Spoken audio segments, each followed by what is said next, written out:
કિરીટ પટેલ પોતે ગુંડાઓની જેમ અને એની હારે બીજા 10, 15, 20 જેટલા ગુંડાઓ કાળા સ્કોર્પિયો લઈ સૌથી પહેલા વાઘણિયા ગામમાં બોગસ મતદાન કિરીટ પટેલે પોતે કર્યું. ગુંડાઓની જેમ મારામારી કરી, પ્રિસાઇડિંગ અધિકારને માર માર્યો, બોગસ મતદાન કર્યું. વાઘણિયાથી આગળ નીકળી કરિયા ગામમાં કિરીટ પટેલ અને એના ગુંડાઓ આવ્યા. કરિયા ગામની અંદર પણ બૂથમાં ઘૂસી જઈ પ્રિસાઇડિંગ અધિકારી ગાલી ગલોચ કર્યો, મારામારી કરી. ત્યાંથી આગળ નીકળી અને આ માલીડા ગામમાં આવ્યા અને હું 19 તારીખે પાછળ જ હતો.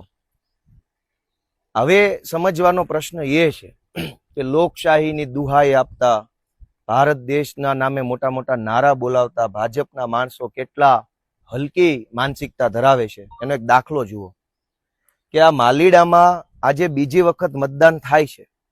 ભારતના ચૂંટણી પંચે એવું સ્વીકાર્યું કે અહીંયા 19 તારીખે બૂથ કેપ્ચરિંગ થયું, એટલે કે બૂથમાં 50 ગુંડા ઘૂસી ગયા, 50 ગુંડાઓએ નકલી મત નાખ્યા અને એના કારણે આખી મતદાન પ્રક્રિયા ડિસ્ટર્બ થઈ. માટે અહીંયા બીજી વખત મતદાન કરવું પડશે, આવું ભારતના ચૂંટણી પંચે કીધું.